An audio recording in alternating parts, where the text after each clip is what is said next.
প্রিয় এসএসসি শিক্ষার্থী সবাই কেমন আছো? আশা করি সবাই অনেক ভালো আছো। দেখো আজকে মাত্র 10 সেকেন্ডে আমরা একটা এমসিকিউ সলভ করব। ভিডিওটি ভালো লাগলে অবশ্যই ভিডিওতে লাইক করে চ্যানেলটি সাবস্ক্রাইব করতে পাশেই থাকবে এবং বন্ধুদের মাঝে শেয়ার করো। চলো বেশি কথা না বলে ভিডিওটি শুরু করা যাক। দেওয়া আছে 5 এর নিচে দেওয়া আছে হচ্ছে 5 to the power m equal to হচ্ছে 1 হলে m এর মান কত? আমাদের m এর মানটা নির্ণয় করতে বলবে। দেখো আমরা আগে তুলি 5 ডিভাইডেড 5 এর উপর m ইকুয়াল টু কত আছে 1। দেখো আমরা কোনো কিছুর উপর যদি কিছু না থাকে আমরা 1 ধরতে পারি, তাহলে আমাদের এখানে 5 এর এখানে 1 ধরতে পারি, কারণ 5 এর উপর 1 মানে 5ই হয়, কোনো কিছু পরিবর্তন হয় না, তার মানে 5 এর উপর 1 দেওয়া আমরা সেটা ধরতে পারি। তারপরে দেখো সূচক লগারিদমের অনুসারে যদি ভাগ থাকে তাহলে পাওয়ারগুলো কি করে হয়? বিয়োগ হয়। দেখো আমরা এখানে এখন আমরা দুইটা থেকে 5 আমরা কমন নেব। দেখো আমরা কমন নেই, যদি 5 আমরা কমন নেই, দেখো 5 যদি আমরা কমন নেই তাহলে উপরে কি পাই? দেখো যদি ভাগ থাকে তাহলে সূচক ও লগারিদমের ক্ষেত্রে পাওয়ারটা বিয়োগ হয়ে যায়, তার মানে উপরে কি আছে হচ্ছে 1 মাইনাস m। 1 মাইনাস m, এটা আমরা কি করছি? পাওয়ার নিছি, 5টা আমরা কমন নিছি, 5টা আমরা কমন নিছি, নিয়ে উপরে আমরা পাইছি 1 মাইনাস m।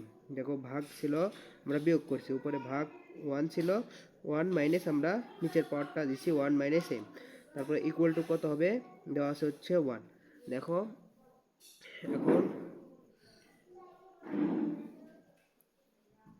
দেখো এখানে এই পাশে 5 আছে, আমাদের আনতে হবে m এর মান, mটা আমাদের নামাতে হবে, m আছে হচ্ছে উপরে, তাহলে mটা আমাদের নামাতে হবে। নামানোর ক্ষেত্রে কি করতে হবে? দেখো এই 5টাকে রিমুভ করতে হবে। 5 যদি রিমুভ করি তাহলে কোনো মতে আমাদের সমানের এই পাশে আমাদের 5 আনতে হবে, তাহলে এই 5টা রিমুভ করতে হবে। তাহলে আমরা দেখি, দেখো 5 এর পাওয়ার আছে কি 1 মাইনাস m আছে, ইকুয়াল টু আছে হচ্ছে 1কে আমরা দেখো 5 টু দি পাওয়ার 0 লিখতে পারি। দেখো একটা টেকনিকে 5 to the power 0 equal to 1, তোমরা দেখবা সূচক ও লগারিদমে কোনো কিছুর উপর 0 থাকলে 1, যে কোনো কিছুর উপর যে 0 থাকে 100 উপর 0 থাকলেও ইকুয়াল টু হচ্ছে 1, তাহলে আমরা এখানে 5 এর উপর 0 দিতে পারি। দেখো তারপরে এখন দেখো উভয় পাশে আমাদের 5 এখন আমাদের কেটে দিতে পারি, এই পাশেও 5 আছে, এই পাশেও 5 আছে, এখন আমরা 5টা কেটে দিতে পারি। দেখো তারপরে দেখো এখন পাওয়ারগুলো তাহলে নেমে এলো, তাহলে আছে হচ্ছে পাওয়ার 1 মাইনাস m ইকুয়াল টু এই পাশে কি 0 আছে, পাওয়ারটা হচ্ছে 0, তাহলে এখানে 1 আছে হচ্ছে প্লাস হিসেবে, আর তাহলে ওই পাশে যদি পার করি তাহলে কি হবে? মাইনাস হিসেবে যাবে, তাহলে মাইনাস m এই পাশে থাকলো সমান ওই পাশে প্লাসটা মাইনাস হয়ে যাবে, মাইনাস 1 হয়ে যাবে। তাহলে দেখো এখন এই পাশের মাইনাসও কাটা যাবে, এই পাশের মাইনাসও কাটা যাবে, তাহলে কি থাকলো? m equal to 1। দেখো আমরা m এর মান পেলাম হচ্ছে 1, তাহলে 1 কোথায় আছে? এই যে গ নাম্বারটাই হচ্ছে উত্তর।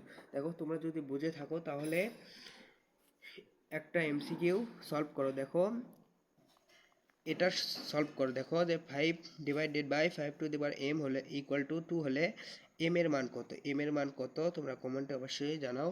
ভিডিওটি এই পর্যন্ত, ভিডিওটি ভালো লাগলে অবশ্যই চ্যানেলটি সাবস্ক্রাইব করে দিয়ে পাশেই থাকবে এবং বন্ধুদের মাঝে শেয়ার করবে।